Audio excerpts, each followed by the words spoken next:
if weapons are supposed to occasionally be the answer, if private gun ownership is supposed to occasionally be the answer to politicians being so unbelievably evil, in reality, it doesn't actually happen like ever, right? Like the idea that guns stop home invasions appears to be true because we see burglars get shot occasionally. The idea that guns stop politicians from being too evil it's not clear to me that that's true at all. It's not clear that that's a true statement.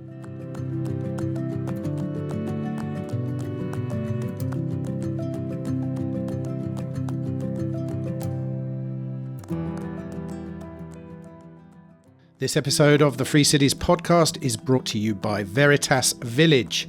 Now, Veritas Village is an off-grid, self-sufficient place for people who are interested in living a normal, freedom-oriented life. You can reduce your reliance on corporations or government systems in your very own energy self-sufficient luxury home with its own water supply, located in a perfect climate to grow your own food. Communities use Bitcoin, and you can also buy your property with Bitcoin as well. www.ecovillages.life/podcast for more info. Please don't forget to mention the Free Cities podcast, and in the meantime, enjoy the conversation. There's actually just down the road from here, there is a Free State-owned gym called the Free State Barbell Club. Really? Yeah. It's quite like, it sounds like, you know, like this clubhouse is owned by the Free State Project, right? No, it's owned by Free Staters. It's right. Okay. I see what you mean. That is an important distinction. But yeah. Okay. Yeah, I can do that. Okay. Yeah, it is an important distinction. Actually, I've been here for, 5 days now, and I'm really starting to. When we spoke before, I was just like trying to piece it together, but it's so much easier to piece it together now I'm here. And I agree with that. It's a big distinction to make.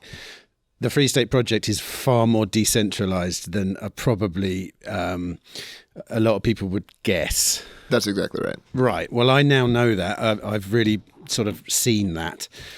And so when you say there's a Free State gym, you mean it's a bit like Bitcoiners. Like, there's a Bitcoiner down the road that owns a gym. So that's where all the Bitcoiners go. Is it the same here with the Free State? Quite similar. And so what all it means to be a Free Stater is to be a libertarian who lives in New Hampshire. So we can argue over what a libertarian is. Certainly that's something that libertarians, enjoy doing. But, the Free State Project is just this advertising arm for the idea that libertarians should come here. The organization itself doesn't really have that much influence over the people who are actually here. Yes. And I'm also sort of coming to terms with how many Free Staters there are here, how many libertarians there are here, things like that. A good example being when you gave me the address to this place, it actually takes you to the fire station over the road. and all you said was it's a pretty nondescript building. So I thought, yeah, it could be a fire station. So I'm like looking through the glass, and suddenly a fireman pops up and says, "How are you doing?" And I'm like, no. Any idea where the Quill is? And he's like, never heard of it. And then someone comes out from the back and she said, well, on Google Maps it says the Order of the Porcupine is over there. Is that it? And I'm like, yep, that's it. I think I must have switched the number. I probably said 134 instead of 143 or vice versa. I think I must have. Anyway. Yeah, but that is funny. Right. Well, it's good to see you anyway. Last time we spoke was over a year ago, I would imagine. You came to Prague, to talk about the project in Prague. So now we're even. We've each. Yeah, I mean, I feel it feels amazing to be here. I must admit, especially at this particular time in history. A lot of eyes were looking at the States at the last election, and I have to say it was a bit of a sigh of relief. For my part, and you're probably wondering, what do we care? We're Europeans. We've got our own problems, which we have. But I think what happens here, like if you guys go down, we're fucked. Like we're really fucked because we've got no DNA, like historical DNA of freedom-loving kind of libertarian type people. So I take it you're pretty happy with what's going on at the moment. Oh, well, I mean, yeah, like you're a libertarian. You're never happy, right? You know what I mean? It's better than what could have happened. It's simultaneously better than what I expected and not nearly enough for what I actually want, is my perspective. Go on then. Well, elaborate. you have real things happening, right? What we're learning, or what's being verified, is that billions of our dollars were spent to do basically the worst things possible, right? It's not just money being wasted; it's money like funding our enemies, essentially. And so we're seeing this be dismantled.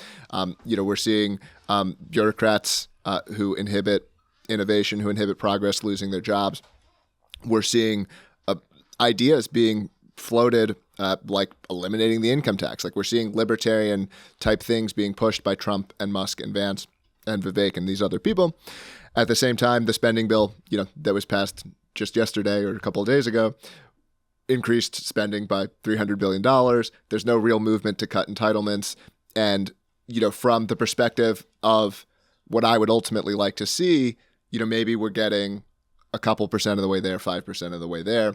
And so I don't want to, look at that and not be happy, look at that and not be happy about it, because for the last 20 years of my life, we haven't gone anywhere positive. So it's awesome. It feels really good.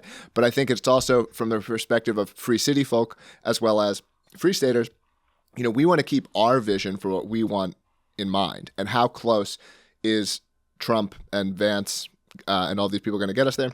I don't think we're going to get even 5 to 10% of the way there. It's fair to say, though, isn't it, that the Republican Party in the US is far more libertarian than it used to be? Would that be fair to say? That's my outsider looking in view, anyway. Like, I hear ideas that obviously are what I would call libertarian ideas floating around quite a lot now, especially when they get out on Rogan and long form podcasts and that. I think it's undeniable that they think a certain way, unless they're very good orators and they're very good at controlling their speech. But that's the thing, is what I find is often the rhetoric exceeds what's delivered. And so when I hear some of the rhetoric, I'm like, this is great. But then when I see how they actually vote, I'm like, what happened to that, right? And so, you really only have one Republican in Massey who's willing to stand up and actually push for cuts and actually push for reforms. You've got a couple behind him, like a Mike Lee or a Rand Paul. But it's not too deep of a bench. And I'm trying to remember, there was a recent vote where it was something like 3/5 of the Republicans voted with the Democrats because they didn't want to cut spending even a little bit. It's tough under a democracy, and again, even with a lot of Elon's what he's saying, I think some of it's like, a lot of it's like just not true. It might be helpful even if it's untrue, which is an uncomfortable position for me. But you're not going to fix these things through fraud. You're not going to fix these things through waste. You can only fix them through real reforms. Maybe telling the American public that all of these systems are fraudulent and all these lies are happening will turn the public against them. But I think the evidence that you can actually fix them through literal fraud is pretty weak, and so that there doesn't seem to be a real willingness yet to tackle the biggest and hardest problems. Do you think that'll improve? I mean, like, what's keeping that in check? Like, what is it that's gonna force that to improve, or is this just someone coming up against the bureaucratic system, like Trump did the first time round? It was obvious he came in with a certain set of ideas, and I don't know. I kind of quite like the guy. I reckon he probably just hit this wall of ingrained bureaucracy and thought, well, shit, this is what I might actually be able to achieve. I don't know. Certainly part of it is that there's only so much that can be done through the executive branch. You can't reform entitlements through the executive branch. You can't fix these problems through the executive branch. But at the same time, I think if Trump really pushed for these things, he could potentially make them happen. I think the most fundamental problem is that people don't want them to happen. People like their entitlements. The Speaker of the House was just on CNN yesterday, defending Medicare and Medicaid and suggesting that young men need to get back to work so we can pay for single mothers to get their free health care. And it's like, the idea that there should be free health care, to me, is that's a far left idea as recently as 80 or 100 years ago. And now, conservatives are the people who defend these programs. And so there's still the type of thing that we want to see here. I mean, we want to see no social welfare at all. We want to see no social safety net. We want to see the types of people we believe, essentially New Hampshire has to be a state for people who want to be self-sufficient, who want to be responsible for themselves. And the demand for that among the American population is just very low. It's very low. Social Security is popular with something like 90, 96, 98% of Americans, like their Social Security and want to keep it. So the positions that a free stater would hold here in New Hampshire are substantially minority positions. I mean, we're going to believe things that maybe 5% of Americans believe or 10% of Americans believe. It's very low numbers. And I think there's still no real sign of that changing. That's interesting. I suppose. Yeah, I mean, it's not in the spirit of the American dream to rely on handouts, but once you've done it for a while, it's hard to get off. Is that the essential truth of it here, or is there something deeper going on? You can plot government spending as a percentage of GDP, and it's a phenomenon that you'll see both in America, but all of the Western world. If you go back 100 years, 120 years, government spending was under 5% of GDP in every Western European country as well as the United States. And all it's done is go up and up and up until the government is now controlling 40 to 50% of all economic activity in every Western country, including the United States. And so there's no country that's gone in another direction. The best we've seen is modest reforms immediately followed by ramping up of the same program. So you're not confident about DOGE then actually shrinking the size of government? Well, what DOGE can do, and I started talking about this in the beginning, is it can unwind some of the worst spending possible, right? So it is possible that a dollar spent to fund a bureaucrat to inhibit regulation is actually causing $10 worth of damage, right? So I do think if what DOGE is able to do is get rid of the bureaucracy, strip down some of these agencies that are inhibiting growth. There's a apartment building here in the city that we're in that was built recently. It was built in 6 months or 9 months. It's like an 80-unit building. And it took them 6 years to get approval, partially driven to all of these federal environmental regulations. And so that's a tremendous amount of damage that was being done by those people. So they're not just taking my money, they're taking my money to make everything more expensive. And so if you can get rid of the worst parts of government, I do think it's possible that America can see substantially more growth. And so that's my optimistic case, is that DOGE is able to get rid of the worst kinds of people, the people who are stopping things from happening, then maybe there's a lot of benefit there by doing those things. It's interesting, right? I've been watching American politics a bit more, with a lot more vigor, let's say, over the last couple of years, probably since probably 3 years. And it's fascinating to see that so many people that Trump has now employed were faces that I knew from podcasts, basically.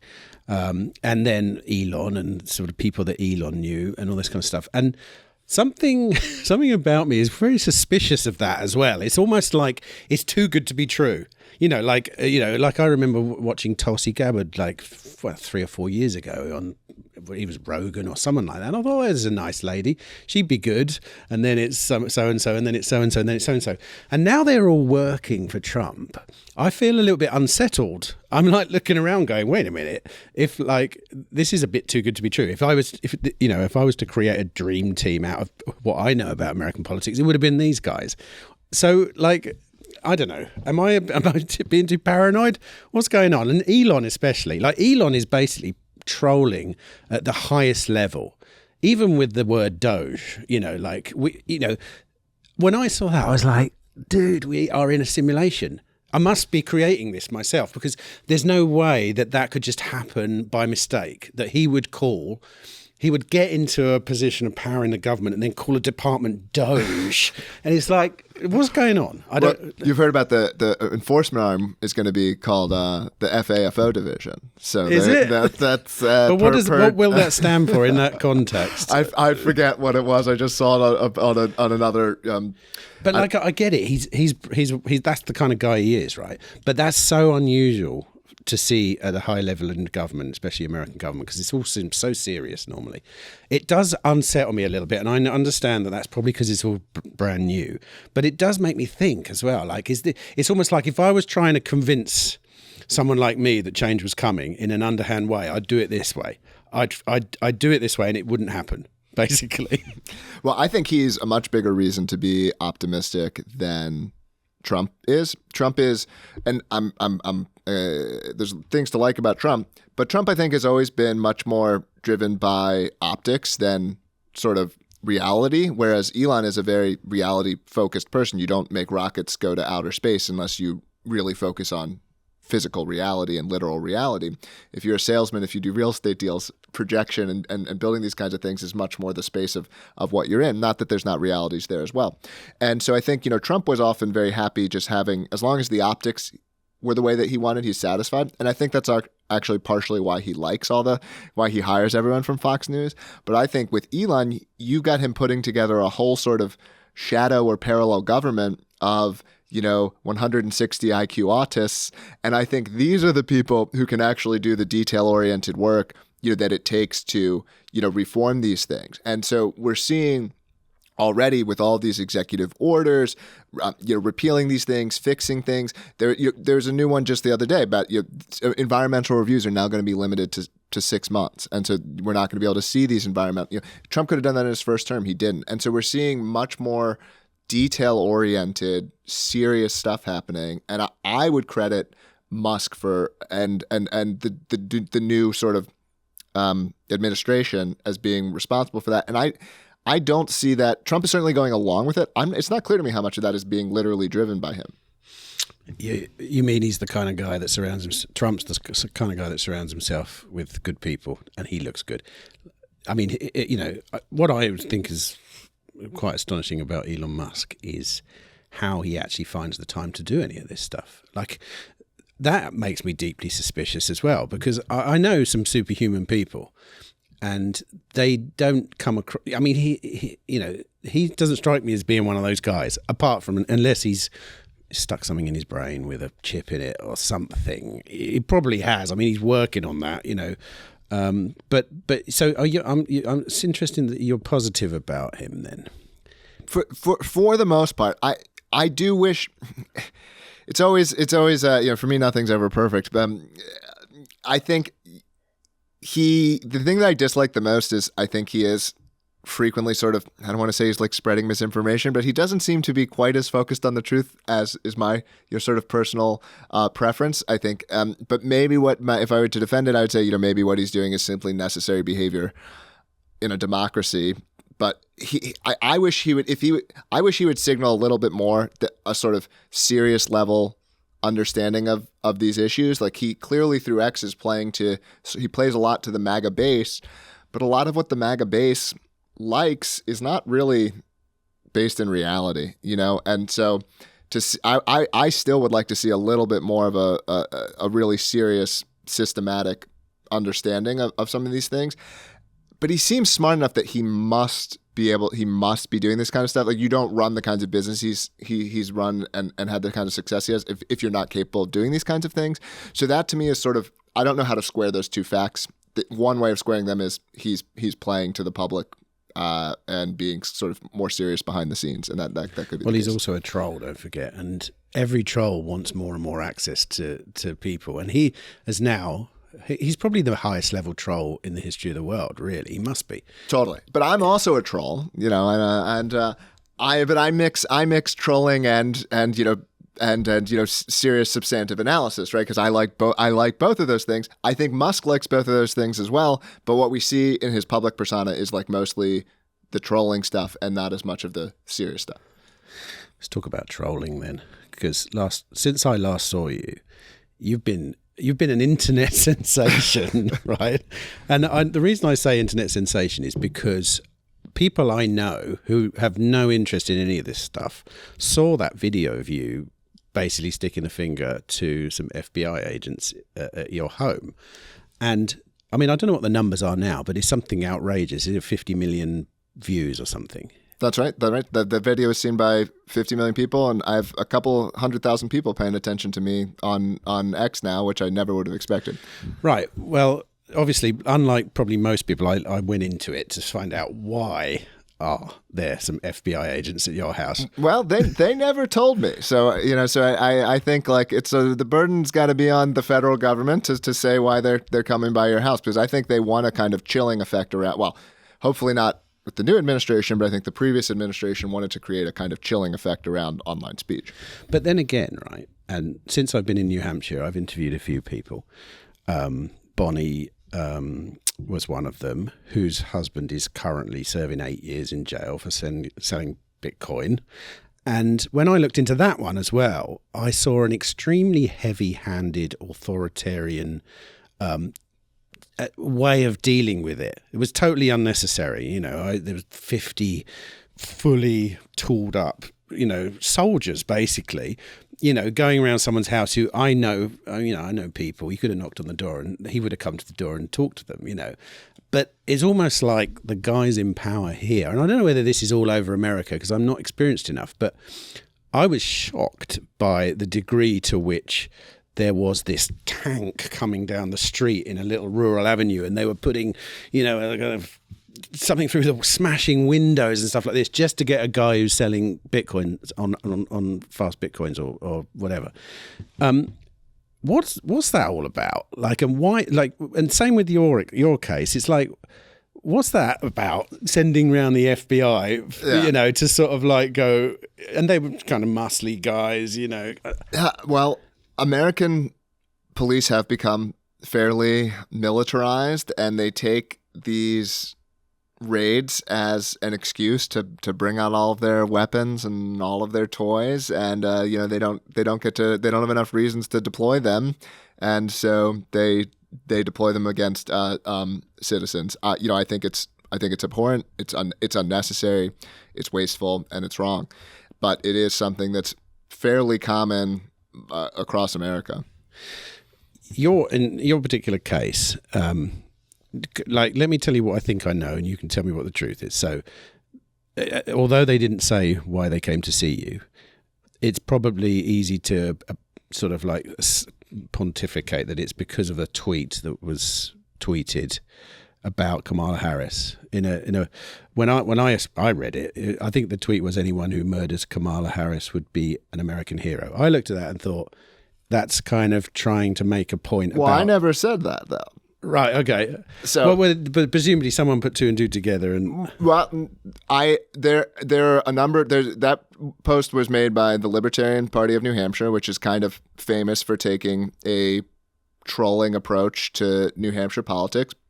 But there are around a half a dozen people who have access to that account, and posts are made to that account by all kinds of different people. So you don't know. What it reminded me of as well was, and we had this in the UK, something I remember because I was part of. There was when in the late 90s there was a kind of party scene that evolved, free parties, and the government came down very heavy-handed on it, and most of us were thinking, what's that all about? And it was basically like they were classing us as sort of homegrown terrorists. They've got a kind of way of doing that. And when having talked to people here in New Hampshire, it feels a little bit similar. Even though I see no threat necessarily, it's not like you're dangerous people.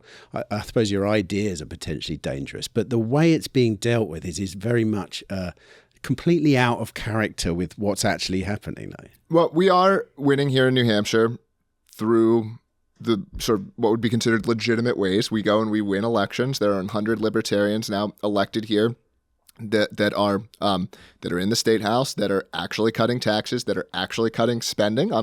So then the federal Republicans just added $300 billion to the deficit. Republicans here are going to actually cut entitlements. They're actually going to cut Medicare. They're actually going to shrink spending. So there's a big difference between the types of Republicans here in New Hampshire and the Republicans in the country generally. But I think I do think there's a sort of so I don't want to indicate that like the Free State movement is this this sort of like violently revolutionary movement. But in the abstract, I will say that there is a sort of, I think there's a hypocrisy or an inconsistency between the ways that we talk about certain American heroes, the American Revolution, these kinds of things, versus the way that we talk about things in the modern era. I think the line between a revolutionary hero and a terrorist can be, kind of thin, right? If America had lost the Revolutionary War, the figures who had started on the American side, we'd be taught much different things about these kinds of people. And I do think, again, look at how many Americans will talk about Second Amendment, type rhetoric about how, well, we have our guns and, you can't come and be tyrannous against us. Well, what happened during COVID, right? Literally the only plot against an American governor was plotted by the American FBI, right? So there were 100 million, 150 million American gun owners, many of which were suffering under a greater tyranny than they've ever experienced in their lives. And it's not clear that the Second Amendment did very much. So I don't know how to. This is one of those ones where I don't know how to square it, because if weapons are supposed to occasionally be the answer, if private gun ownership is supposed to occasionally be the answer to politicians being so unbelievably evil, in reality it doesn't actually happen ever, right? Like the idea that guns stop home invasions appears to be true because we see burglars get shot occasionally. The idea that guns stop politicians from being too evil it's not clear to me that that's true at all. It's not clear that that's a true statement. I'd like to believe that it's true. I'm not but the evidence doesn't exactly match. I think most people probably are waiting for that call to arms. No one's going, which is probably. I mean, it would take someone to say that, obviously, but I think on an individual level, I can fully understand why you wouldn't. I mean, take your case. You could have used an arm to protect yourself, but it would have looked really bad, and you would have had the full weight of, the bureaucracy come down on you and try and annihilate you. Well, we have an elected politician here. He's in the state house. 10 years ago, he posted after Gabby Giffords got shot. He posted one down, 434 to go. And he, in his follow-up post, made it very clear that you should only ever target elected politicians and, never target normal citizens. The FBI raided his home. The FBI took all of his weapons. He never faced any charges. He got them back. He moved to New Hampshire. He became a state rep here. And a lot of our people wouldn't like that rhetoric. I don't know that he stands by it today. I'm not trying to say that's the best thing to say, but I think this stuff has to some degree be at least in bounds. I think that when the American right starts saying, oh, you're like a Fed poster immediately when people talk this kind of way, I think that's self-defeating. I think that's kind of keeping yourself in chains a little bit. Like if you believe that weapons are a defense to political tyranny, then it has to be in bounds to discuss when it's appropriate and whether that kind of thing should happen. Whereas with the libertarian right and the right generally, I think a lot of people just, immediately shut it down without the federal government doing anything. It's right-wing libertarians shutting down other right-wing libertarians. And I think that's a bad dynamic. I think we should be able to talk about these things. So in the case of your viral video, what do you think was going on there then? Do you think they decided to investigate everyone, so they went for the big names that they knew, and maybe they came to you first and then thought, oh, it's probably a bad idea from now on? I don't know. What was that all about? I mean, if anyone's listening who hasn't seen the video, you should probably just, if you Google Jeremy Kauffman and FBI, yeah. Basically, two guys turn up at your house, and they don't really say why they're there. They're very coy. You actually use, this kind of, I like to call it this kind of abstract power of the amendments that you have to say, look, I don't have to do this. I don't have to say anything. I don't have to, and basically sent them on their way. And it was a bit of it was a large bitch slapping, really, if the best way to describe it. But. Well, thankfully in America, unlike Europe, we have very strong First Amendment protections. In America, there's a test called the Brandenburg test, and so there has to be a clear, I forget the exact, it's like a clear, direct, and imminent threat. So you're saying it would please me if this happened or whatever is generally protected. Even saying someone should hurt this other person is generally protected. Where you're crossing the line is when you say things like, someone should hurt this person at 5 o'clock on Friday, or here's a chance, he's going to be here at this time and you could go and get him. That's generally the kind of speech that is over the line because it's a direct and eminent threat. But under American free speech standards, expressing desire in the abstract that someone gets harmed or this kind of thing is a legal event. And certainly the FBI officers should know this and did know it. And so why are they coming? If they know that what happened isn't illegal, why are they coming? And the answer, the easy way of squaring that is, well, they want it to be seen. And that may be why they didn't even mind getting embarrassed by me, because at the end of the day, what's the message that got out? Which is the FBI might come by your house even if you say legal things. So. But the other major message was, if you stand up for yourself, they'll cower and walk away embarrassed as well. I mean, obviously that's what I got from it. Totally. And I hope that other people will stand up for their rights more. I think this is a good thing to do. It's something you can practice as well with minor encounters. That was not my first encounter with the police or equivalent agents, and this is something you can practice on, say, going through transportation security, or when you get stopped by a police officer for an innocuous or a silly reason. You can practice asserting your rights, and like anything else that you practice it and you get better at it. So that wasn't my first time attempting to assert my rights, and because I've done it enough times, and also substantially due to the community here, the culture here, it makes it that much easier to do that kind of thing. Because I also know that there will be people at my back. There's going to be a community of people who will support me and that kind of thing. I'll actually tell you a relevant story to this. So I'd been living here in New Hampshire for only a couple of years. So this would have been like 2017, 18 or so. I had, the home that I have here in Manchester has like a back alley that's like an L shape. So there's like two entrances to it, and police officers, but that's the only way in and out of my property with my car. And police officers had cordoned off the alley, so it was impossible to drive out. And they had been there like the entire day. And at a certain point, I wanted to leave my own house, and they said more than like a block away, someone had like barricaded themselves in his apartment with a gun and had been threatening people. I was like, well, I was being very respectful of the officers, but I was like, well, I would like to leave. I accept the danger. I'd like to leave my house. It feels like you're unreasonably, trapping me, in my house. And while I was trying to be, and there's a video of this event as well. But while I was being respectful, with the officer, he told me I wasn't allowed to leave, and I said, well, what happens if I attempt to leave? I'll arrest you. I said, well, all right, go ahead. Yeah. So I attempted to leave, and he arrested me.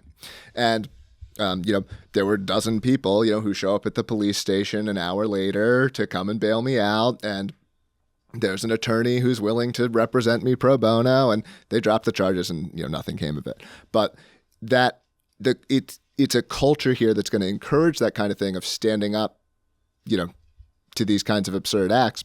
Oh, by the way, the funny thing with this one is the guy wasn't even in the building. So they had this. So they spent 8 hours. The guy wasn't even in the building. But having a culture that reinforces and believes in these things makes it way more possible to do these kinds of things. So instead of being out there by yourself, you've got thousands of people who also support the kinds of things that you support. In that particular example, though, there's going to be a lot of people that look at that and go, you could have just let the police do their job as well. And I know, I'm not saying, I'm being devil's advocate here, because I know that you have a particular strategy, a public strategy with stuff like this, and but it is true that it's not everyone's taste.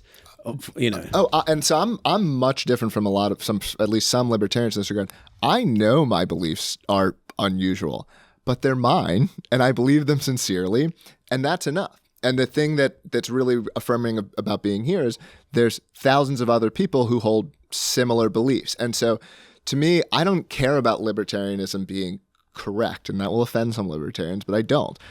I believe in it. That's sufficient. That's all it takes. And so if thousands of people, or in this case, I think millions of people, sincerely believe in these ideas, we ought to be able to have a homeland a place where we can live in accordance with our ideas.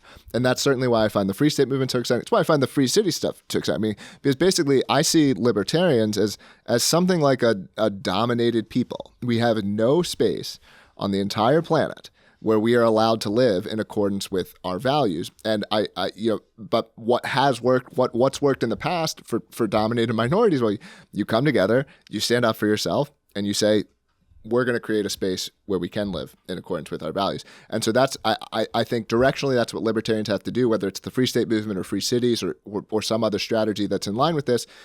Libertarians have got to come together. They've got to stand up for themselves. And when you turn yourselves from the more and more of you that there are, the more you get your way politically. And we're certainly seeing that here. You've just reminded me of a couple of things. One is, I totally agree with you, and I do see, even in talking to people here at the Free State in New Hampshire, on this trip so far, I've noticed that, for example, someone was saying the other day, a new strategy going forward might be to sort of concentrate on one town and really try and go hard there and blow. And as he was talking, he was basically explaining a free city, but it was almost like, right, if we can, because I didn't realize how the kind of local politics works here, but you can pretty much take over a town relatively easily, can't you? And change various aspects of the town by basically, like not being high politically minded, but just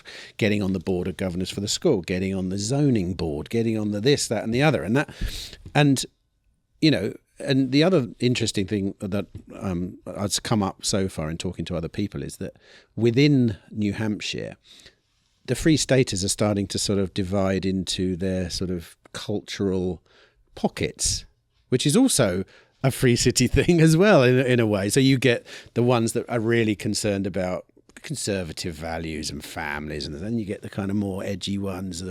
Then you get the and what we're seeing here possibly is this naturally a ground up version of independent little places arising. I mean, follow it into the future. God only knows what actually happens, because hopefully by then it'll be too late. But am I picking up on some right things there? I think that's precisely correct. I think sometimes people will refer to it as a free state community, and while I wouldn't wholly reject that word, I think there is a question of how large a group can get and still be a community. I mean, there are way too many free staters here to know all of them, right? I think 10,000 is a low estimate of the amount of free staters who are in New Hampshire, although it's tough to get a good estimate. And so that's way too many people to know everyone. So you've got to form subgroups and sub-communities. And so there's going to be a variety of beliefs. And I think some people see libertarianism as sort of social progressivism and fiscal conservatism. I do not, nor do I think most free staters see it that way. To me, it's about strong private property rights, which you can then combine to create all kinds of different things, both social permissiveness and social conservatism. I see both as compatible. It's about how were they produced? Were they produced in means accordance with the strongest possible version of property rights? And so I think that's the way that New Hampshire has to go if the movement is going to succeed, because you see this in the libertarian movement generally, that there's actually quite a wide variety of social perspectives. And so libertarianism, I think the best way of presenting it is it's a better way of satisfying people's preferences. It lets more people get what they want. I think free city people tend to think that way, and I think that's the path that New Hampshire is going in as well, is where people with different values are concentrating in different areas within the state. Going back to your little moment on the internet, well, you have a lot of moments on the internet, but that was a particularly large one. What have you learned in seeing what kind of feedback you got from this? And like, what kind of feedback did you get? I mean, I doubt you can read the comments and stuff like that, but like in general, when you kind of look back and evaluate that whole thing now, I don't know, but I imagine you were on a few TV programs talking about it and on this and that, and there are people, what's the net value of that thing for you? I think it was mostly positive. I do regret negative consequences. Like, I also tend to be able to handle sort of stress, maybe. I'm low neuroticism, let's say. So I don't tend to worry that much. I do regret, there are other people in my life, friends or family or other people who I think it caused concern for, and I do regret that. That is a regret side of it. What, you mean you were threatened or whatever, and now, or they were threatened, or what? Or just the idea of is the FBI sitting outside of our house, or is the FBI going to investigate me now? People who are less comfortable with the attention or scrutiny than I am, and I don't like it when I cause negative consequences, for other people who I consider my friends or allies. But I would say it was vast majority positive. It got good exposure for New Hampshire, libertarianism generally. I mean, I was going around on all these conservative shows, basically talking about, libertarians, we're experts at standing up, for our rights, and here's how you do it, and this kind of thing. I mean, some of the things I was saying to you earlier, I said on, probably 20 different shows about how you can practice. You can do this in smaller situations, and you can get comfortable standing up for yourself and asserting your rights. And this is something, again, that's in the culture here, well predating me. So when this movement started, right, there were way fewer people here. So you've got to figure out what you can do with even less people. And one of the things that they did was they stopped DUI checkpoints. So a DUI checkpoint is police officers just stop every car and check to see if you've been intoxicated. That tends to offend libertarian sensibilities because there ought to be evidence to produce a stop. It shouldn't just be every citizen has to show essentially papers please kind of stop, which can be offensive to libertarian sensibilities. And what libertarians did is whenever there was a DUI check, they'd just go 3 or 4 blocks up in front of the DUI, and they'd hold up signs and they'd say, there's a DUI, stop ahead and to go around it if that's not something that you would like to go through. And this was really effective. And basically the state police had to stop conducting DUI checkpoints because every time they tried to do one, the Free Staters would come out and do it. And by the way, this is also, there's an aspect of American law where if you do a DUI checkpoint, in order for it to satisfy the Fourth Amendment, you do actually have to post that it's going to happen. So police are legally obligated to post in the newspaper or to post on their Facebook page, there will be a DUI checkpoint at this place on this date and time. So we always knew that they were happening and would go around and do them. And so this was something that, when there were only 50 or 100 people here, that they could do and be effective. And every victory builds your power. Every win, no matter how small the win is, if you can produce a win, then that's something that can bring more people in, and then you can get a bigger win. And so it's weird to think that tiny little things like that end up building to much bigger things, like having the House Majority Leader, now be a Free Stater who moved from Michigan, and having the governor, endorse Free Staters as, a valuable part of the state. And so there's definitely politics is a big sour grapes, the one where it's like whatever happened, like people conform themselves to the political reality, and so there's so much of us that we can't be ignored. So we kind of have to be accepted. We kind of have to be welcomed. If you fight us, you'll just lose. So of course, we're good. And so that's what's been happening, and it's been really fascinating to see. And now it seems like it has so much momentum that there's no stopping it. Which is, I don't want to rest on our on what we've done in the past, but it does feel like we're really firing on all cylinders right now. Did anything surprising happen after that event? Anything that took you a little bit by surprise? I didn't expect it to get as much attention as it did. To get for it to go as viral as it did. But no, I mean, I thought I was worried. I will say, even me, as I said, I was learning eroticism, but I was kind of wondering, are they going to come by again? Are they going to go to other people's house? But that was it. They did the one visit, and there wasn't anything else that ever came of it. Yeah, the question is, were they planning on going elsewhere? Because it was bad PR for them, wasn't it? A question I've got about libertarianism in general is, and going back to what I was saying about your strategy here, which is get as many people as you can in one place and sort of make it happen there, which I kind of agree with, thinking it through. The question I've got is now, 2025, is this a particular moment in history when these ideas are taking hold? Because we are in the age of free information. And you could easily argue that, these kind of ideas didn't get out to many people before, especially in the current system we have. You go to school, you learn about authoritarianism from a very young age, don't you? You live the authoritarian life right from the word go. But now, there's TikTokers talking about it. There's, this, that, and the other. I mean, is it any different now, or do you think it's doomed to be 2.5% of the population or whatever? What is it? It's like. I wouldn't put the percentage of people who vote libertarian as an accurate measure of libertarianism in the United States. I would estimate libertarianism in the United States to be closer to 10% of the population, but I think it's not much higher than that. I think and it could be lower.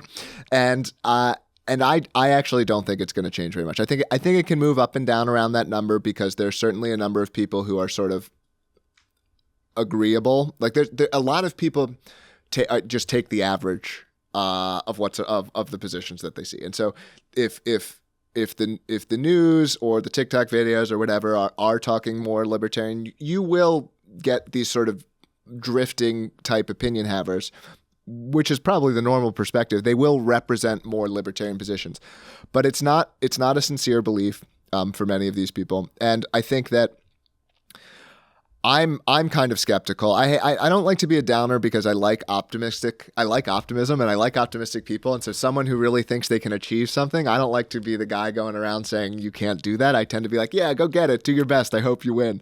And so I think that is for people who think they can still turn the whole country libertarian. I don't want to, I guess, discourage you. I would bet against it. I don't think it's going to happen. We've thought it's going to happen before. It's never actually happened. And I think there's pretty good evidence that the majority of people do not hold strong libertarian beliefs. I'm not necessarily talking about the whole country, but I'm just talking about it becoming a norm.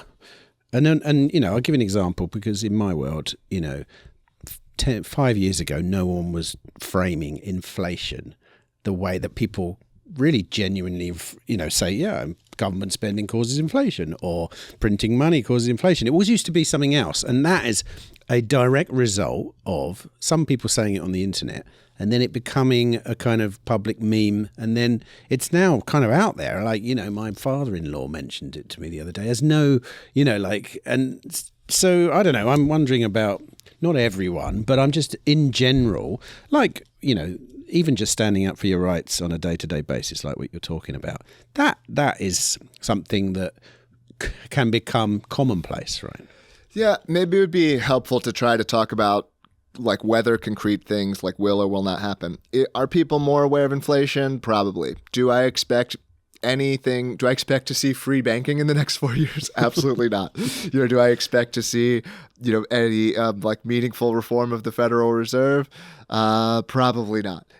So do I expect to see a balanced budget? No. Do I expect to see both taxes and spending cut? In this, do I expect? So it's what are we talking about here? I think you might get modest movements in these directions. Okay, but we got modest movements in these directions from Bill Clinton in 1997. And then we just went right back to the way things have always been, and things just got and government just got bigger and more powerful. So I think that we are, maybe seeing a little bit of this. But when we get to the point of actually making concrete predictions about what will happen, I would still bet against any of the real substantive stuff that I think libertarians would like to see. Do you think Elon's a libertarian? To some extent, yeah. I mean, probably not in a strict sense. He's certainly going to fail some libertarian purity tests. But I think he has at least, and this is maybe me projecting my own personal biases onto libertarianism. But part of why I am a libertarian is I like the idea of unleashing highly talented people to build and create things. I think that's why we're able to have this conversation and why so many nice things exist in the world is from people's ingenuity and creativity and being unleashed. And I see the government as being like the number one thing that inhibits that. And I think that's a belief that Musk would share. So is he a full property rights absolutist? Like almost certainly not. Is he going to be? He's probably never going to be in the position of like all entitlements should be gone or these kinds of things. I don't think he's in that direction at all. Well, he's in an interesting position in as much as he's one of the few people probably on the planet who will have access to a completely new frontier. And frontiers are where libertarians have found their place historically. I often think if they even talk about this, like what are they going to do on Mars? What kind of system are they going to use? Yeah. Well, he scarily says direct democracy. I'm like, oh my gosh, that sounds awful. Really? He does. Does he? Yeah, he does. Direct democracy. Or things similar to that. I mean, Elon regularly expresses big support for democracy, which as a libertarian, is not something that I like. I do. One of the other circles I travel in beyond libertarian circles is I do tend to sort of travel in these sort of I would call them like right-wing tech circles. And a lot of these people share libertarian sensibilities around regulations. They don't want government to be in the way of innovation. They don't want government to be stopping things from being built and created. And at the same time, these people would be completely fine with a 10 to 20% tax on their income to maintain a bunch of social services and this kind of thing. So they like markets, they like free competition, but they're also okay with some amounts of redistribution, basic income type, kinds of things. And I think Musk is more in that camp than. But if you think about it, when he eventually, if he gets to Mars and he establishes a colony, it'll be a private colony, right? It will be. I mean, it's the perfect. What he's building there is essentially a free private city. Yeah, and he will have to decide how he governs it. Yeah. I think, funnily enough, and the always say this: the best living example of this is a cruise ship, which is not that dissimilar. The sea and the space are pretty similar. They're private, floating cities. People. They don't vote on the captain. People go on there. They look, and Elon's kind of possibly putting himself in a similar situation where you won't need a democracy up there, and unless it's like 5 people. In which case, yeah, sure, it'd probably work. It'll actually, shall we do this? Shall we open the door and let all the? No, okay, we're not going to do it. Yeah. Well, I like that term, frontier psychology. I consider myself to have a frontier psychology and have thought similar things myself. I think a problem is definitely that we don't have frontiers anymore. And people who like free cities, people who like the free state movement, they do tend to have that they are often frontier-seeking people. I think one of the problems with both Mars and free cities is that, and actually far more so with Mars than free cities, but let's look at free cities, and please fact check me on this if you might know this stuff better than I do. But I saw one analysis that's like, if you look at the best, I guess this is seasteading, not free cities, and seasteading has kind of fallen from the optimism people had around it maybe a decade ago. But if you look at like what the square footage cost to create a seastead is, the square footage of a seastead is going to be like several multiples of the most expensive real estate in New York City or Los Angeles. And of course, Mars is going to be 10x or 100x that. And so that means that it's either sort of something of a charity or altruistic project, or you've got to find a way of generating an economic return from the activities that can happen there that can't happen in these other metropolises. And so I think that's part of the problem. Mars seems motivated enough to go to Mars that he would just spend his own money to do it. But it's like, well, what? And I love the idea of going to Mars. I love the idea of seasteads. I love the idea of free cities. So I'm not trying to like knock these things down. But what are we going to do when we get there? Like, how is it going to be justifiable to pour hundreds of billions or trillions of dollars, into getting to Mars? What are humans going to do there to be productive? Because most of the time, people only want to put their money into something if it's going to generate an economic return. I think most seasteaders would say that there'll be seasteads before Marssteads. Yeah, that's almost certainly true. I would probably agree with that as well. And I don't know. I have not heard the theory that, the price per square foot of a seastead will be that much. Currently, obviously, there's one guy, I don't know whether you know this guy, Grant. He's living on this very space age looking thing in Panama. And that costs $7 million because it's a prototype. But obviously, he will probably sell a few to the Saudis or to the UAE or whatever over the next few years, and the cost will come down and blah, blah, blah. And then, that's the whole point. I think what the driving force behind seasteading is people wanting to be free, I think. On the whole, there are people in it for the business, but I think on the whole, it's like this idea that there's complete freedom. I would imagine Elon's incentive is, I don't know, mining. I don't know. What do you do on Mars? What is his incentive to get to Mars? I would think it's substantially to be the man who got people to Mars. Then what though? To me, why do we seek frontiers? To me, I'm very pro-human. This is another overlap I have with Elon. I'm very pro-human. I'm very pro-natal. I like the idea of humans going out and conquering the universe. I want to see humans throughout the solar system. I want to see humans leave the solar system.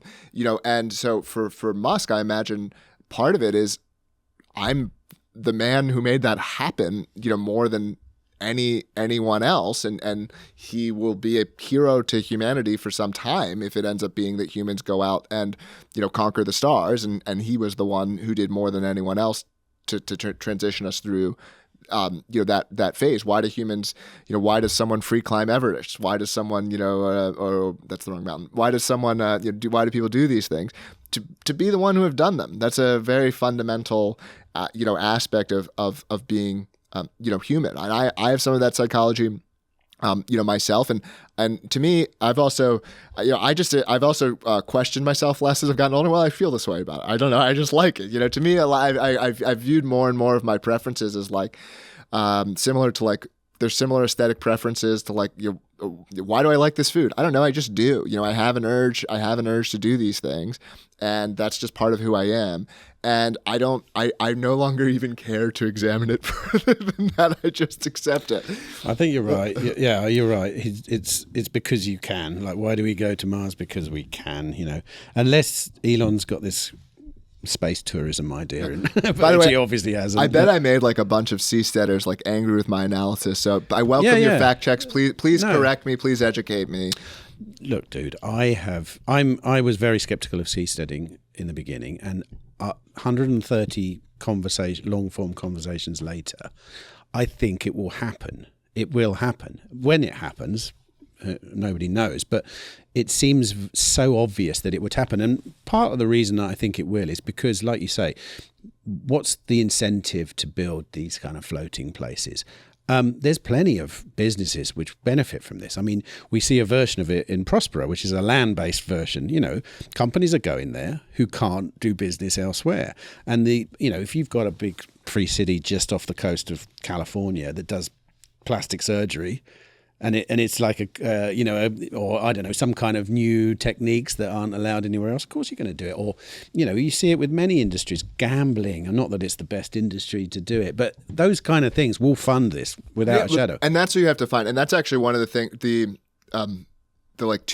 cavity curing treatment that you can get in Prospera. So they replace, my understanding is like there's 2 different types of bacteria that can be in your mouth, and one of them causes cavities. And this treatment actually replaces the cavity-causing bacteria with a different kind of bacteria. So the bacteria that's often in our mouths eats like sugars and puts out something acidic, and they replace it with one that actually secretes alcohol. So it outcompetes. It's not that much alcohol is produced from these small bits of the small bread bits that get left in your teeth that get digested by the bacteria. So you get drunk every day. But this treatment is not FDA approved. It got but people are going there to Prospera to get this treatment, and I think this is really exciting because my opinion is the amount of people who like want freedom for freedom's sake is not that many people. But when you can get into the space where freedom enables things like people don't get cavities anymore, and you can do that in a profitable way,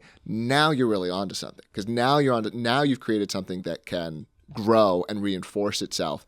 And so I think anyone who's interested in things in this space, like that's the kind of thing you've got to you've got to look for, where, okay, like now I've enabled something possible, and that thing is making the whole thing bigger.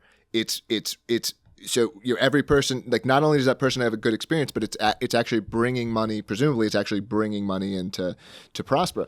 And so that you've got to find that kind of at the margin activity that also, right, you've also got to find the things that's not going to get the U.S. government to crush you, right? Like there are financial activities you could enable, but the hammer of the U.S. government, would come down on you. You could start a streaming service that didn't respect copyright, and the hammer of the world police would come down on you.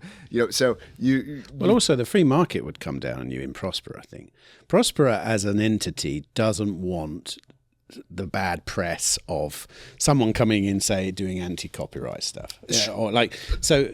I mean, that's the beauty of it. It's a really functioning free market where no one wants to attract too much attention in a bad way. Yeah, and I think that's a politically savvy approach. I would agree with that. It would be a bad idea for them to attempt to do that kind of thing. But that's what you've got to look. So you've got to look for something that is simultaneously sort of pushed out of being legal in the U.S. or other places, that's also going to have decent optics, that's going to be perceived of as like a pro-social and good thing by at least a decent number of people.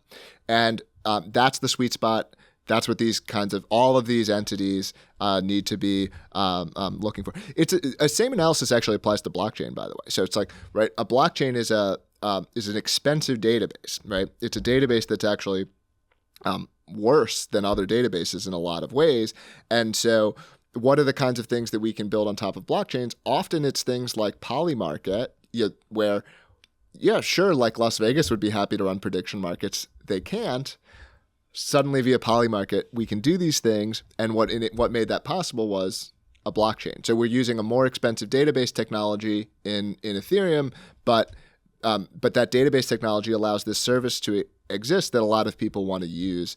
And that makes the system function. And so, I want to talk about Polymarket actually, but before we do, I just want to go back to what you were saying about Prospera and how it's dealing with its PR, the public relations side of things. And actually, it just occurred to me while you were saying it that one thing that Prospera could become would be in the sense that special economic zones within countries are designed to try out new things before they get rolled out into the greater scheme of things. If you look back at the history of special economic zones, they're often used by governments who don't quite want to do something in one go. I mean, the best example obviously is China, making capitalism a special economic zone, and then it suddenly gets rolled out. But if Prospera became that kind of testing ground for the companies, there's a lot of American companies there,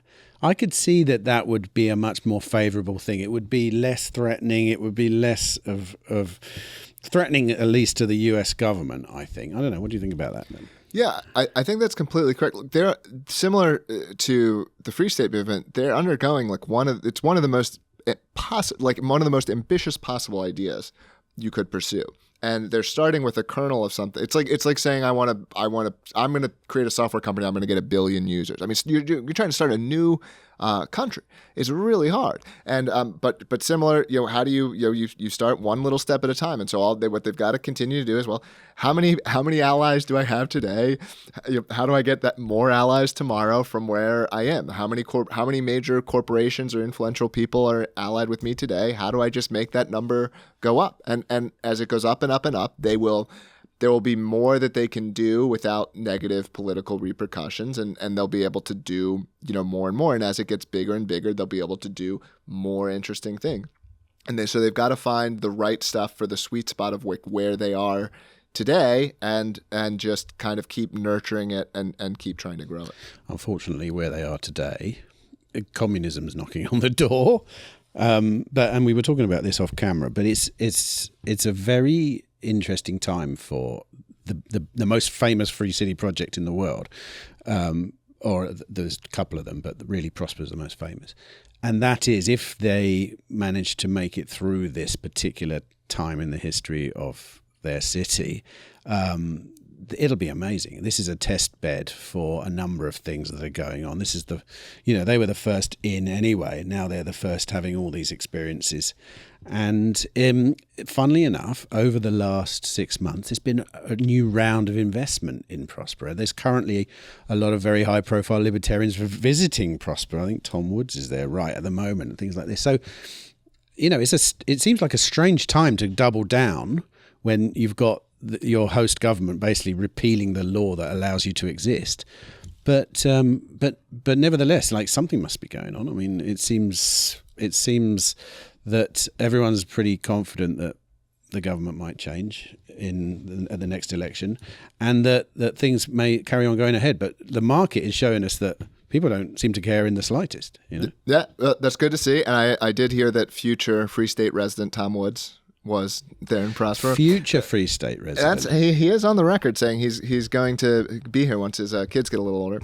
Where does he live at the moment then? He's in Florida right now. Florida. Yeah. Yeah, it's nice and hot down there. Yeah, well,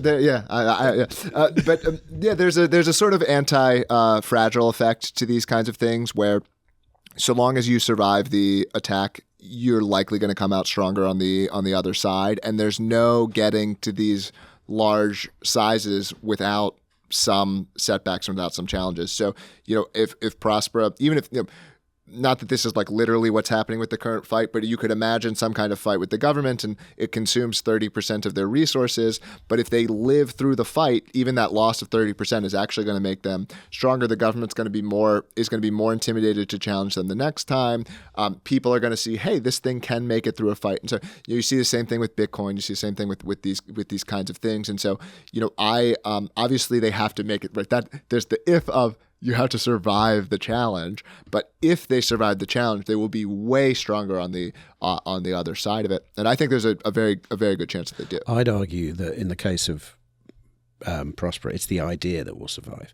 I think the idea is out of the bag. But the idea's been around for a long time. I mean, it's not like Zeeds and where they've crumbled has generally been, they get started and then the government changes their mind, or or this kind of thing. True, but special economic zones, are evolving and increasing. There's now 6,000 throughout the world. So, like, people, when they see, someone did a special economic zone, and then this happened to their country, people start adopting them.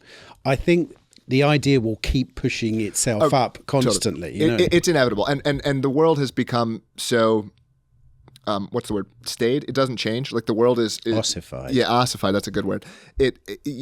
We're frontierless, and so, but that actually creates more pressure, right? It creates more pressure for a frontier to finally, break into existence. So I do agree. No, look, I always say that there's two hopes. It's New Hampshire or Free City. Like, these are the two things to bet on. I certainly, if these cities ever reached a certain stage, could see myself moving to one.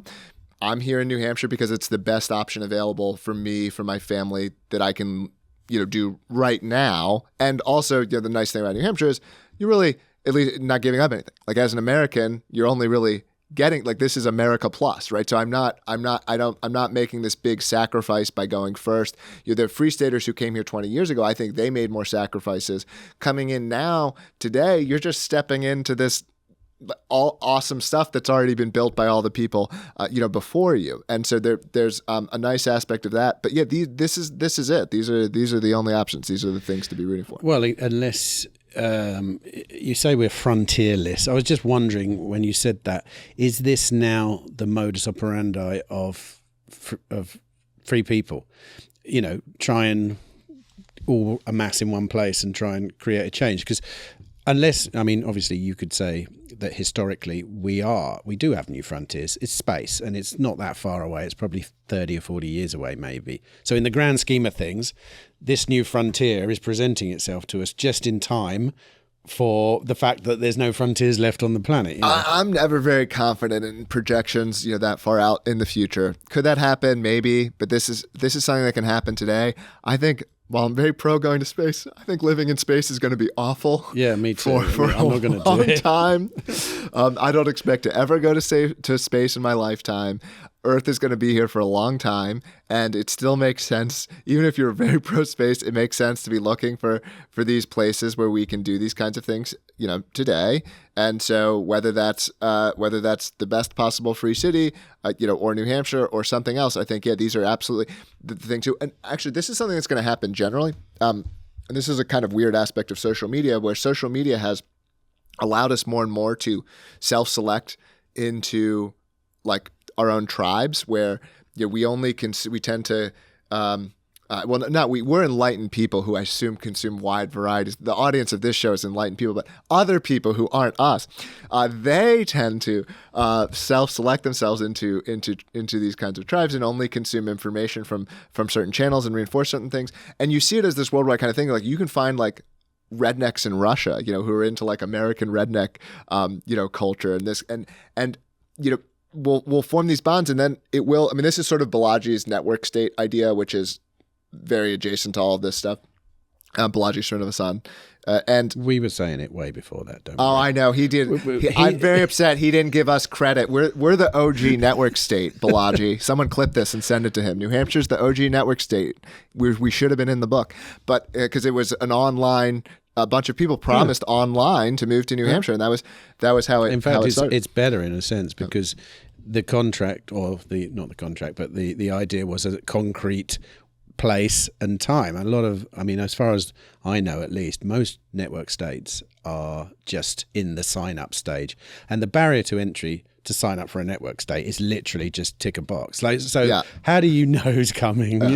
But he is, but he deserves a lot of credit for propagating these ideas. He's one of the most prominent propagators of this concept, and I think it is a promising idea.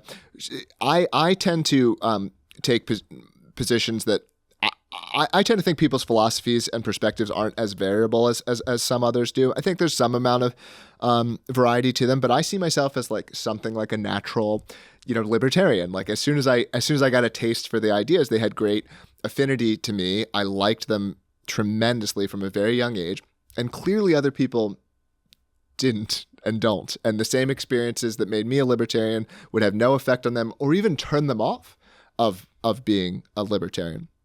And so if you come to that perspective on things, that these things are less objective and absolute, and they're at least to some degree either personal preferences or even like partially genetically or hereditary preferences, where people are born with some inclination to have certain perspectives, not necessarily guarantees, but like directional, then it becomes that much more logical to say, well, why am I trying so hard to persuade my neighbors? It's like, there's like, if you like chocolate more than vanilla, like I can't make all of these rational arguments like, well, vanilla's sweeter and vanilla beans are healthier. Like this isn't going to work. Your brain just tastes chocolate. Chocolate tastes better, than vanilla does for you. And so if you see some of this stuff as closer to that kind of thing, well, then what makes sense? Well, go live with other chocolate lovers, like, and so that's why that kind of thinking played a big role in me ending up here. And the more people think that way, I think the more it makes sense to say, I'm done with all of this focus on arguing and persuading and fighting, and I just want to go find people who are already kind of closer to where I'm at. It begs the question, when you leave the state, do you notice anything different? Definitely. It always feels like a psychological relief to like make it back into. But in reality, no, even in minor things. All right, and it's tough. There's cognitive biases, so and I'm obviously a big New Hampshire supporter, so maybe I'm. But even like something like I just was flying. I just got back yesterday, and even something as simple as like going through TSA. I'm not saying I like New Hampshire TSA, but I swear they're like better than TSA elsewhere, if that makes sense. They're like, oh yeah, like you're one of those liberty people, like they're used to certain kinds of things. And yeah, I think just even encounters with cops and things like that. And I'm not trying to say that New Hampshire cops are great or something like that, but like it feels different. The meme's getting out. Yeah. The cops know that they're more likely to have to fill a load of forms in if they actually do go slightly over what's normally allowed here. Yeah, so it feels like home for sure, and other places don't to the same degree. That's interesting. I what I noticed actually about the TSA, because I just came here, and what's funny was I don't know what I'm doing, so I just went in any line, and it said there's one line which is specifically for it's like pre-checking or something, right? Do you know? I can't remember what it's called. Is it called Clear or something? Yeah. Right. It's the Uncle Tom line, but there were more people in it. It was like it was ironic. I went in the other line and got through really quickly. Yeah. And I'd already asked if I could go through Clear, and they said, "Have you got Clear?" And I went, "No." Oh no. And then I walked into the other line and got through. There was more people, so it begged the question that, like, why have you even got Clear then? Like, what's the point of it? Because the whole thing makes no sense. The whole thing makes no sense. The idea, like, if Clear is more efficient, we shouldn't have to pay for it. Like that, everything about. Oh, you pay for it as well. Yeah, you pay. It's basically you pay. I don't know how much it costs, but you pay. That's why I call it the Uncle Tom line. So you're like sucking up to get extra privileges, so you can be like a kitchen slave instead of a field slave. And that's one of my hot takes. Yeah, you pay extra money to get reduced scrutiny. Essentially, so that you go through like you pay extra money. They do. I don't know what is involved. It's like a pre-check. Right? It's like yeah. And then if you're in that line, you don't have to do some of the degrading things that you have to do in the other line. It wasn't too bad. I mean, you can't get away from this stuff now. And actually, mind you, you can refuse certain things at TSA, right? If you can really be bothered, you can refuse. Like, is it the one where you have to stand like this and get scanned and things like that? You can, but they'll. I think if you reject that one, you have to give you a pat down or something. I've been flying with my kids most of the time. I'm flying these days, and if you fly with kids, you actually don't have to. I don't know why this is a rule, but you don't have to go. You go through just the old X-ray machine and not the I think it's like a millimeter. I forget what that. It's like a different kind of wave, whatever the hands up one is. I don't know why, but with children, you don't have to go. You go in a different line.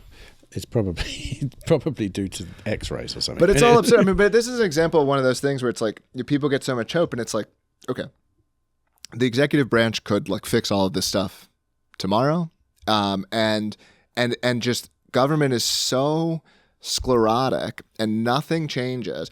And this is like a super small example. I don't mean to say this is like the most egregious thing that government does, but like airplane mode is a completely made up thing. It does not. It does nothing. No one seems to do it. It's completely unnecessary. I was watching everyone on the plane. Yeah. No one gives a shit anymore. Do they? Like, and so, but yet we've had it for 20 years, and like Trump or whoever is in charge of TSA, which is under Homeland Security, like it could just unilaterally get rid of it essentially tomorrow, and just nothing changes, and we just have these, and it's just so slow and not based in reality and unresponsive. And I just see, even though Trump has been a better than anything else, it's just 99% of what you would want to see happen doesn't happen, and just private companies would not act this way.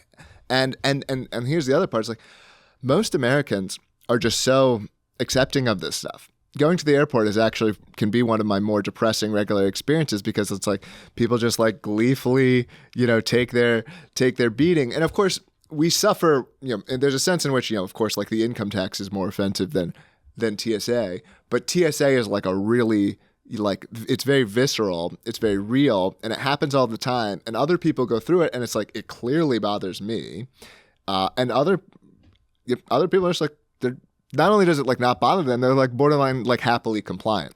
And so I think that to me is reinforcing of this idea of there being like real psychological differences between libertarians and non-libertarians. It is. Airports are a testing ground for authoritarian practices, aren't they? The pandemic was the worst example of that. It was because everything that was bad about the real world had to happen in an airport during that time, like masking, for example. And it was like there were more people enforcing it per person than out in the real world. And it was very depressing. I had some very dark times in airports during the pandemic thinking, well, look, this is how far it can actually go. It's like, it was, people walking around, faces covered. Some people had masks and things. And, bless the friends of mine who actually got on planes and refused masked and just sat there like this for 2 or 3 hours on a plane with everyone hating on them. Not just you were probably that guy. I got kicked off of a plane. I wasn't even trying. I was actually trying to be polite in my case. I got kicked off a plane. I was being polite to the flight attendant, but there were 2 rows of empty seats, and the flight attendant was like, "You're being very strict about masking." And I was actually wearing mine, but I was like, "Could I go sit in those empty seats?" And the answer was no. But I was like, "But it's a pandemic. I mean, wouldn't it make sense to spread people outside?" Anyway, I flew a lot during COVID, and that one was a bit of a fluke because I was ruder at other times, I think, and then the time that I actually got kicked off. So I don't know. Flight attendant just didn't like me that time. They don't respond well to the logic of, look, but hold on a minute.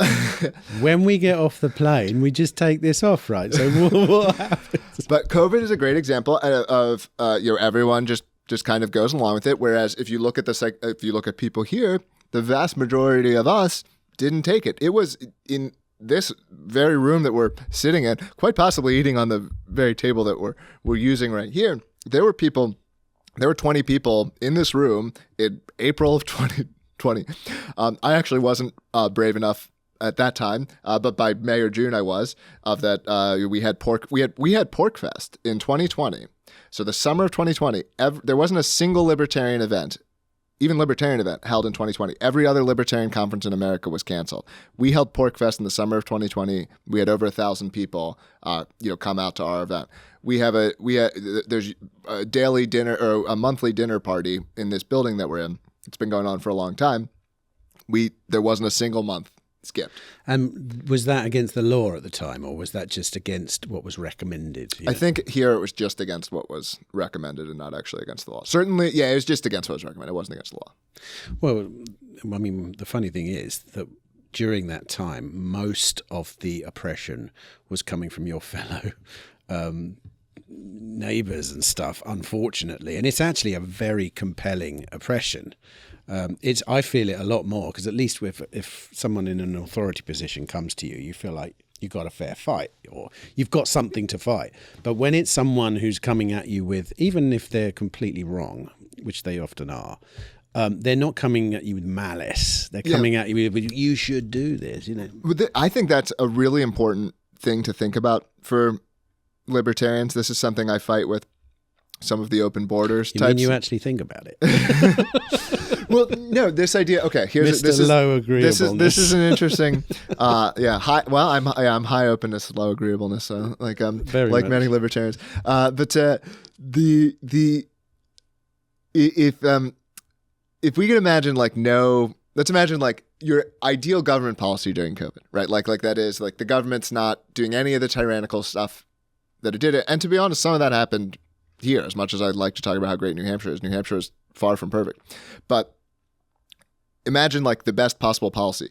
If 98% of your neighbors still behaved the way that most Americans did during COVID, it still would have sucked, right? Like you have to care about the values and the perspectives of those around you.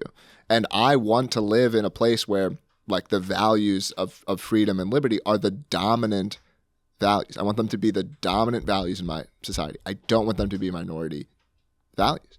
And so to me, that means that you have to have some mechanism, ideally market-based mechanisms, ideally voluntary mechanisms. I'm not trying to endorse ideas that are too strongly authoritarian, but we have to be focused on what is the selection mechanism for the composition of our society, and how do we make sure that these societies are dominated by people who value freedom and liberty? Because if you can't do that, like it's not just about government. It is mostly about government, but it's also about like how do we react and think about things, and people with libertarian psychology are going to do that differently than people with a more authoritarian psychology.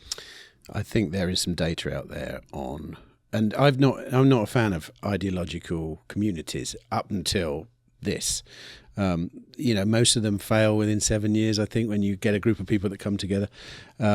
I think here the fact of the matter is on such a scale that you've still got something to kind of, don't take this the wrong way, but you've got something to fight against still, even when there's lots of libertarians here. And I think possibly, what was I going to say? I've completely lost my train of thought. Yeah. That's what I was going to say. A time will come in New Hampshire when Bitcoiners face this same problem. A time will come when being a Bitcoiner isn't something. It's not anything. Yep. It's just like, and the same will happen here. And when it does, it'll be more important what you're doing outside of your ideological belief, because it won't be important, and it will just be, presumably it will just be like real life, like normal life. Right. Well, I think that's very true. I think that's a big that can be a big problem for movement, and I think that's actually even a challenge that our movement has already faced, and is probably actually kind of on the way towards making its way through. Although I wouldn't say we have yet, and it's going to go on for years. Which is libertarians in most places, actually probably every other place but here, maybe some of the free cities, I don't know enough about them, but like their political identity is entirely just being against, right? In the sense that they don't really have any power. They've never had to govern. And so all they have to do is oppose what the government is doing.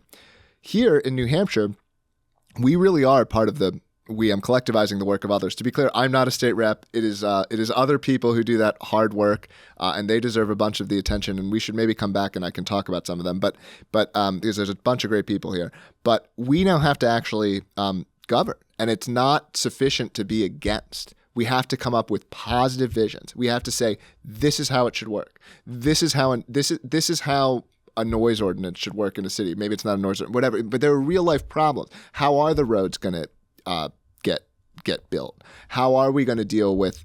How do we get from the status quo of New Hampshire today to where we want to go? And that means it means compromising, and it requires having a positive vision, and not being against is easy. Having a positive vision is actually harder. But I think arguably that's what you're seeing transpire now in these kind of breakaway communities. I don't know, breakaway is the wrong word, but just people jostling for position and then finding where they fit in. And let's not beat about the bush. Everyone I've spoken to so far who's a free stater, if you said, right, look at this neighborhood, how many free staters are here? And they'd be like, one. Maybe two, if I'm lucky. It's not like free staters are everywhere. So I don't think you're anticipating that free staters are going to be everywhere as well. Well, I think there's hundreds in Manchester. Manchester, right? Maybe. Sure. I'm visiting people in their homes, for example, and I kind of assumed before I came here that if you bought a house out in the countryside, then your neighbours probably are free staters as well, but that's not true at all. No, actually, there are a couple pockets of higher areas, but it's actually, we're pretty evenly distributed. There's the most here because we're just in the biggest city, but free staters are 1 to 2%, 1-ish% of the population. Like there's a lot. If I go to the grocery store, I see at least if I don't see another free stater in the store, I see a car in the parking lot with a free stater aligned, bumper sticker a decent portion of the time. I think it's partially that there are a lot of free staters who are kind of underwater. I'm very out there. I talk a lot. There's a lot that are more reserved and aren't as engaged. I think some of those people who would say there's only one free stater in my town of 1,000, I think they're wrong. I think there's almost certainly more, and they just haven't met them, and they don't know. They just don't know who they are, because I think the numbers are quite a bit higher than that.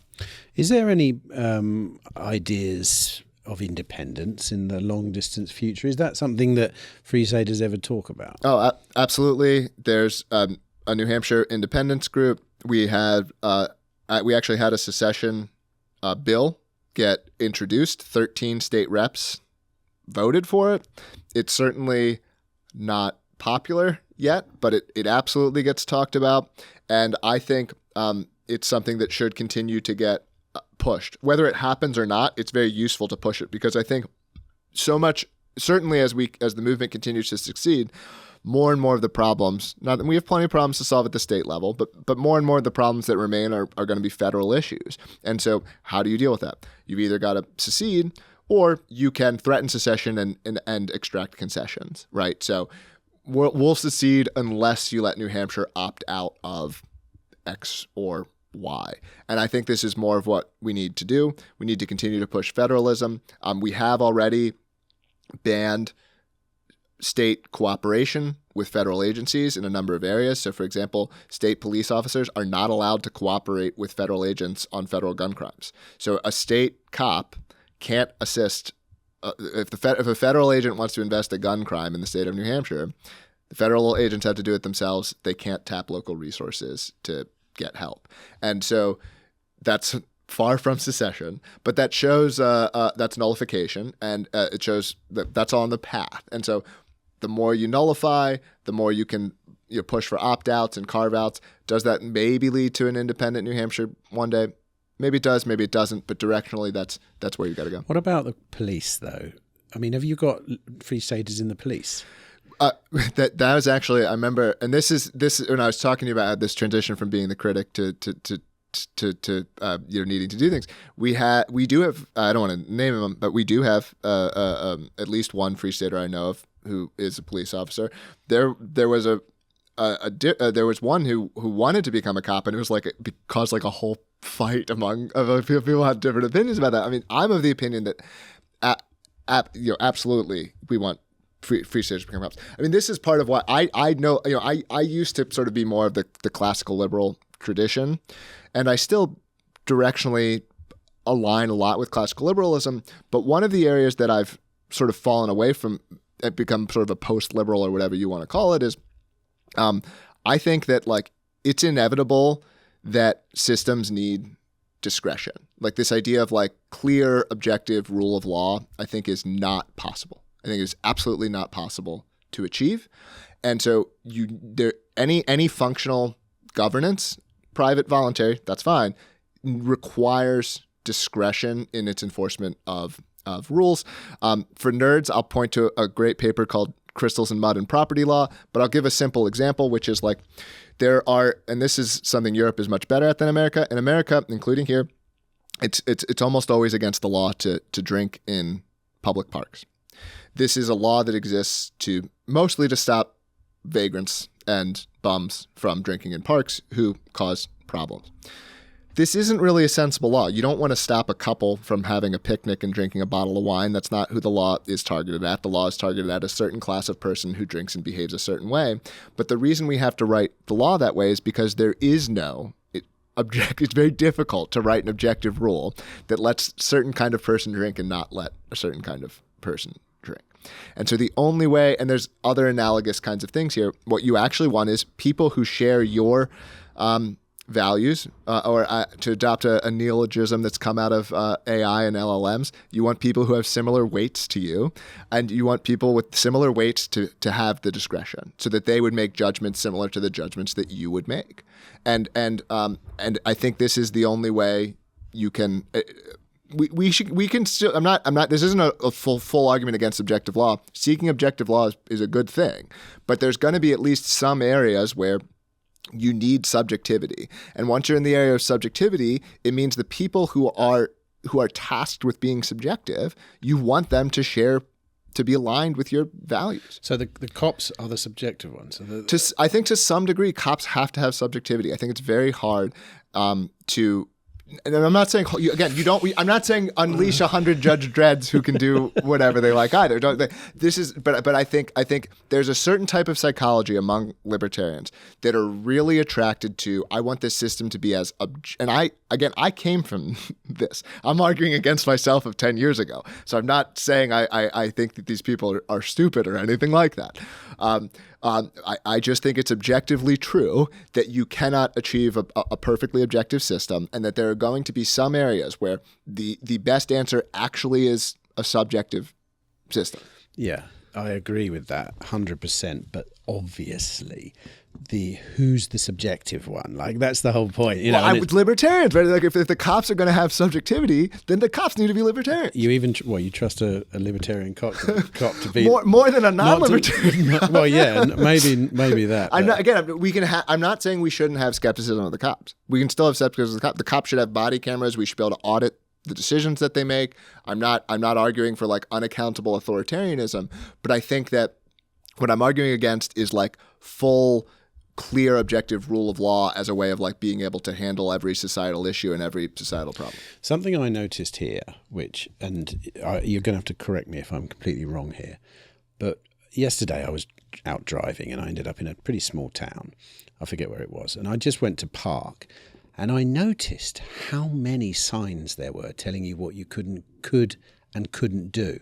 And even to the point where when I parked in a car park, it was free, but I still had to get a permit and show my permit, even though it was free and things like that. What it occurred to me was, is that normal all over America, or is it very bureaucratic here? But even just, like I say, walking around, there were signs everywhere saying what you could and couldn't do. One thing I thought of, because I've had this experience when I've been traveling with my family in Mexico, is we used to stay sometimes in gated communities, right?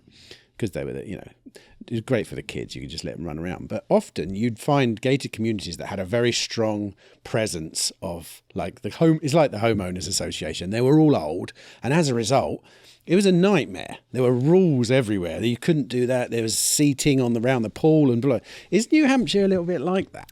I would say it's not. I think that probably compared to Europe, there's more of this in general. Like if I compare to other places I've lived in the U.S., I don't see New Hampshire as more that way than other places. I would probably see it as less. So that's maybe just a difference. It doesn't seem in keeping with the spirit of America. That's what I mean. Like I say, it's not anything I've encountered at home.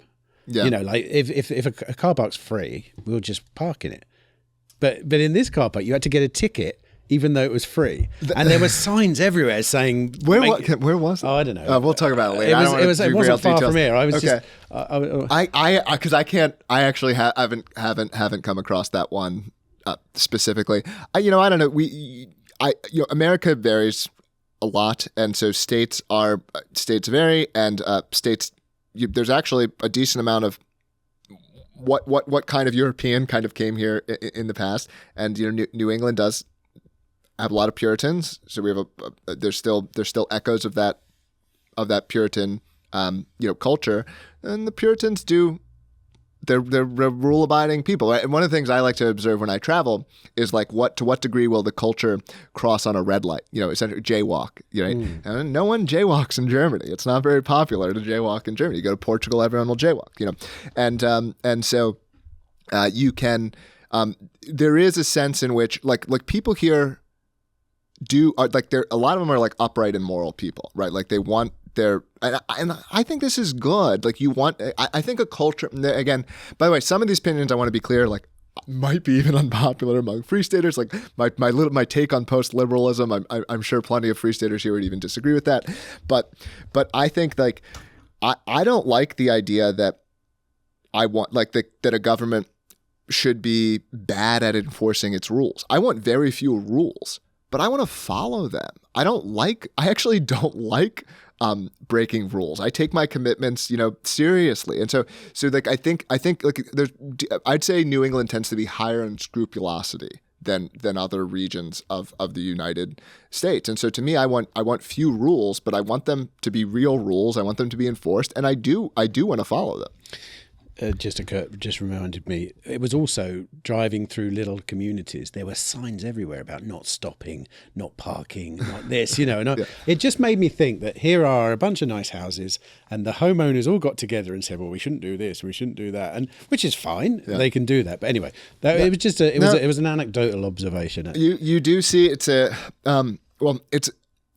HOA phenomenon, right? Because, well, theoretically, right, we like private governance, right? And so, well, shouldn't we like HOAs, or shouldn't HOAs be? And I do think to some degree some HOAs get a bad rap, but there also is a clear, real phenomenon where HOAs develop all of these busybody rules, and I think that's still because there's a fundamental problem where the kind of person who is seeking that kind of authority like tends to be petty and tends to be like making these rules, and whereas the kind of person who, you know, would be like, you know, more going along and would be more of it being handled in a sort of cultural manner, like is not as, doesn't seek, you know, the position. And so it's a real phenomenon. It's a challenging problem. I mean, the Free Cities model is basically the final boss of homeowners association, HOHs.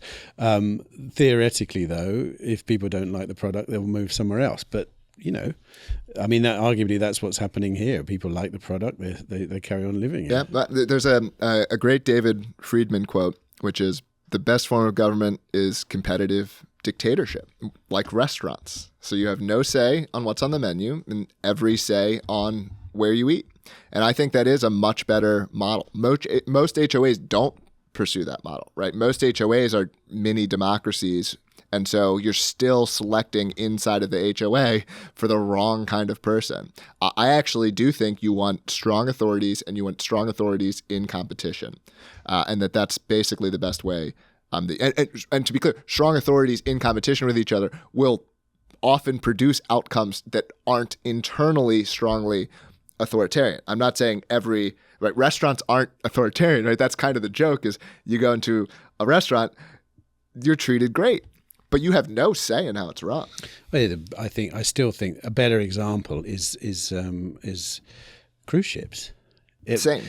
Because they don't even follow the laws of the country they're in. Yeah. They have regulations. They don't want to kill the people. Yeah, why don't they just murder everyone? Yeah, but they have prisons. They have and the guy that runs the ship, who looks like a dictator often, white outfit with medals and all this kind of stuff, and a cap. You know, he can kick you off the ship if he wants. He has ultimate power. Yeah. But you don't think about any of these things. You just look at the product and go, "This is amazing. This is the highest standard of living I've ever experienced." You know, it's 2 staff for every person. You know, it's like and this is another. This can be part of the problem for libertarianism generally is it collects everyone who's like opposed to the state, who's opposed to the government, kind of under one umbrella. But there's a lot of people who can fall under that umbrella who have vastly different psychology and preferences. We talked earlier about how people can differ in social permissiveness while still disliking the government. But another area where people can differ in is how comfortable they are with hierarchies. And so some people are like very egalitarian and they dislike the government because they see it as being like hierarchical and enforcing things, and they're very permissive people. There are some people, and I would be more on this side of things, who like just see the government as like it's just very bad and poor what it does. I'm not anti-hierarchy. Like, to me, hierarchies are often like a good and helpful way of getting things done. And I like clear roles and responsibilities, and I accept that sometimes I'll be at the top of that hierarchy if it's something that I excel at, and sometimes I'll play on a sports team and I'll be the worst guy on the field, and you know, like, yes, coach, like, tell me the play. Some people are more comfortable with that kind of thing. Other people like, you know, sort of more egalitarian, you know, type approaches. And that all falls under libertarianism. And so this is often why this is one of the areas you see conflicts among libertarians, because they still have, despite being against the authority or against the state, they still have psychological differences. A few final words then. And obviously, caveat, they are Jeremy's words. I know you have to keep saying this. Not all libertarians would appreciate what I am saying. But actually, I take it back. Everything I've said, I speak for all libertarians. They all agree with me. Right. Every single one. So Jeremy, going forward, you know, what are the important issues, the important things, the important talking points right now, 2025? Well, I'll do state level. So we have an entirely Republican-controlled state government in New Hampshire. We have a record number of free staters elected.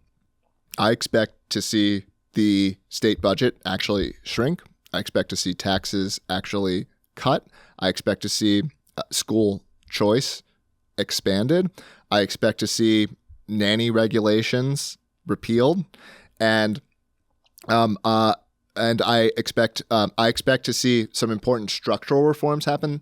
This stuff isn't always the sexiest, but like, if you can set yourself up to win in the future, to make elections better for you in the future, like by getting college voters off the rolls or these kinds of things. And so I think there's going to be a lot of good things in the next 2 years that are going to happen here in New Hampshire. Federally, probably I find it a bit more unpredictable. My optimistic outcome would be that DOGE and Trump and Musk are able to substantially shrink the bureaucracy, and America can become even more innovative, and we could see a lot of growth. That would be my optimistic take. The sort of probably a bit more likely middle of the road outcome is, there's a little bit of cuts, there's a little bit of tax cuts, the deficit still grows, and the bureaucrats, the unelected deep state bureaucrats, they're going to be in a real battle, but I think there's a decent chance that they end up winning. No one's beaten them yet. So what about the very long-term trajectory for those two things as well? I mean, a lot of people are quite doomsayers about the US. You know, that meme of it being the end of an empire and all this kind of stuff. Yeah, I mean, I'm kind of directionally there. I'm not a doom, like I'm not a collapser. I'm not a doomer. So when I think, but the US is fraying, and I think that the makeup of the U.S. is also continuing to trend against sort of pro-liberty and pro-Western values. And so I think that will put even more pressure and even more incentive for there to be some new area. Like why I'm an optimist is these ideas are, well, I said they're not objectively correct before.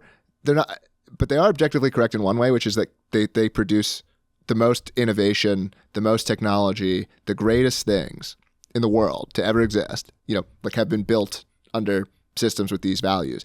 And there are probably, in an absolute sense, a greater quantity of these people alive today than have ever been alive in human history. Okay, we're dominated because there's more people who disagree with us. But in absolute quantity, there's more of us than ever before. And the trends are already that people are sorting themselves out and self-selecting, not just libertarians, right? Conservatives go to Florida or Wyoming, and liberals are leaving these states and so on.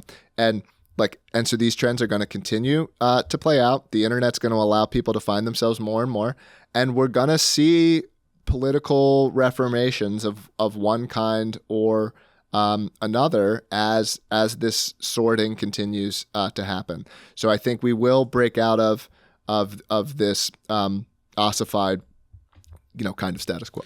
The only problem, I suppose, is if the authoritarians manage to inhibit movement.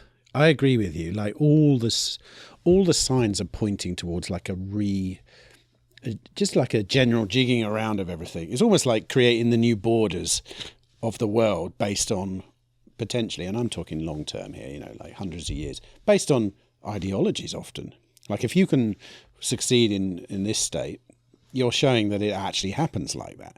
If you really want to, people who are ideologically aligned can come to a place and create a whole new thing. And people are doing that all over the internet. I mean, I've done it even with this movement, the Free Cities movement. I only know people from the internet. I've never met any of these people before in my life. I have now, but it all comes from this kind of new borderless place where you can connect with people that have a similar ideas to you. And I go back to what I said earlier about this being a particular time in history, because when you look at it, it was the internet that's the forcing function here. Prior to the internet, none of these connections would have been made. And now, a la Balaji, they are connecting online and then manifesting in the real world. And this is almost probably one of the biggest examples of it, I would imagine, is it? In the world? I think so. Yeah. And so no surprise, the libertarians were early, as they often are. But it's gonna continue to play out. It's going to continue to happen. And so we're at the early stages of it, but I think it's a reason to be hopeful. And the really cool thing about it, the sweet spot is when the short term and the long term are aligned. So when the long term and the short term aren't aligned, you've got to be betting on this thing paying off, right? So you're giving up something in the short term to hopefully get something long term. We've got both. For most Americans, moving to New Hampshire for most libertarian Americans, their life in New Hampshire will be better than wherever they are. So it works for them in the short term, and you've got that aspirational, transcendent thing in the distance that you're still, chasing after, which is also, in my opinion, where I've always been the most psychologically, feels good, right? It feels good when you have this thing that you want and you're making progress towards it. And so that's how I feel living here in New Hampshire, and that's something that's available to anyone who wants it today. Well, good luck. It's basically all I can say. I know you're not the spokesperson of New Hampshire, but for the time being you are, right? Yep. In this particular small forum we'll let the that we have people decide on that one. So.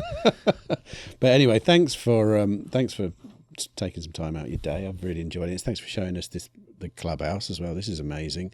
And yeah, I'm going to take a lot of this home with me. It's such a relevance to the Free Cities movement in what's going on here. I mean, I know we talk about, the kind of projects like Prosper and stuff, but this is really a real life manifesting example of a ground up free city. I mean, if you track it forward into the future far enough, this may be the other way you do it. Mm-hmm. This may be the way you do it from the ground up. You come in and the grass grows, and next thing you know, you've got a free forest. And but it's just a longer strategy. You need a lot of foresight. You need a lot of you need to hold that point in the future very, very sacred, don't you? And I think, it seems amazing. I'm very excited to have been here. So, and thanks for chatting. It's been awesome again. Thanks. I'll see you in about another year. Thanks. Always fun to talk to you.